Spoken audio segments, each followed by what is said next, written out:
Now we read in verse 25, So David and the elders of Israel and the captains over thousands went to bring up the ark of the covenant of the Lord out of the house of Obed-Edom with joy. Oh, this was a great day.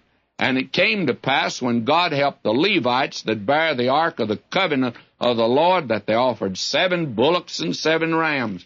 All of these sacrifices pointing to Christ. Verse 28, Thus all Israel brought up the ark of the covenant of the Lord with shouting and with sound of the cornet and with trumpets, with cymbals, making a noise with psalteries and harps.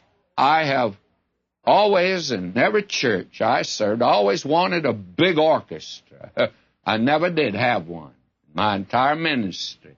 I guess the Lord just didn't want me to have one, but I believe that one of the reasons the church service is so dead today, and the reason that the world's passed it by, you take a look at people going to any church today and see if they look happy.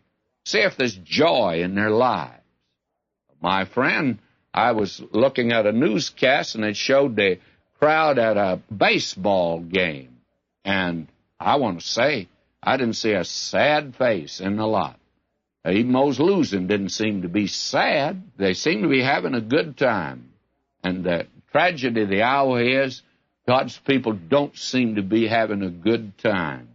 We ought to. Oh, I tell you, the world in that day heard about David bringing up the ark to Jerusalem. You know why? Why, the visitors that were there went throughout the then-known world and said, say you should have been at Jerusalem. That was a great day, a great day.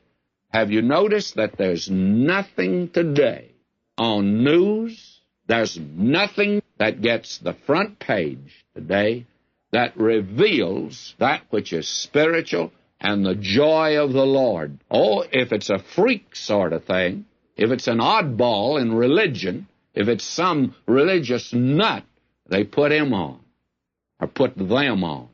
But my friend, today, that which is spiritual and that which is joyful has disappeared from the life of America.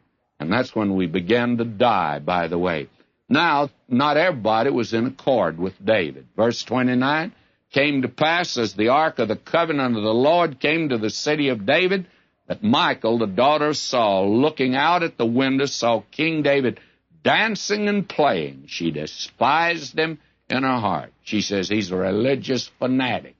He is one that's showing a little interest and enthusiasm, and he's got joy in his heart in serving the Lord.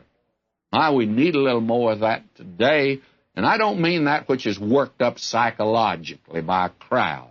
I mean that which the Holy Spirit, the fruit of the Holy Spirit in the heart and life today. It does not have to be fanaticism, but we do need that underlying river of joy flowing through the hearts and lives of God's people.